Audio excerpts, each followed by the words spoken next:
We had just moved into a little ranch house in the suburbs.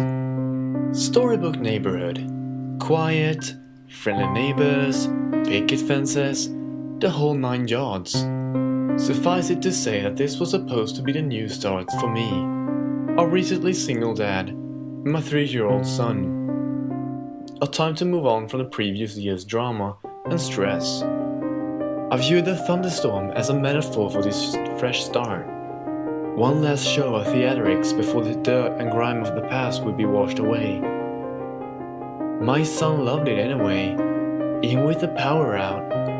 It was the first big storm he'd ever seen. Flashes of lightning flooded the bare rooms of our house, imparting unpacked boxes with long creeping shadows. And he jumped and squealed as the thunder boomed.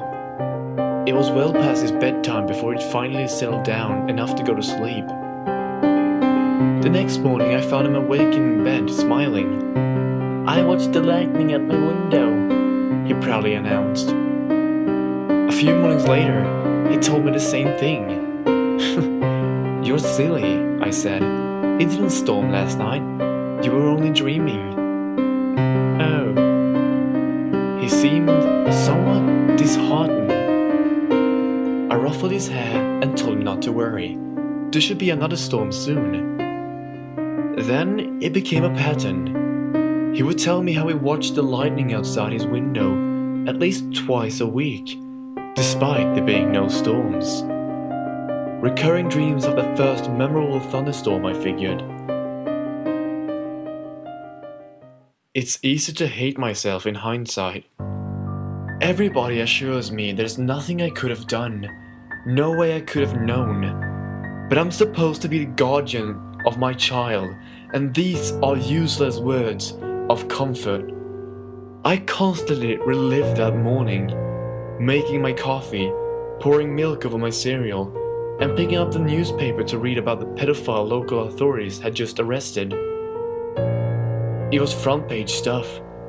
Apparently this guy would be selected young target, usually a boy, stake out their house for a while, and take flash photos of them through their windows while he slept. Sometimes he did more. My stomach sank as the connection was made. At the time, it was merely something from a child's imagination. In retrospect, it is the scariest thing I've ever heard. About a week before the predator was caught, my son came up to me in his pajamas. "Guess what?" he asked. "What?" "No more lightning out my window." I played along. "Oh? That's nice. It finally died down, huh?" "No. No, it's in my closet."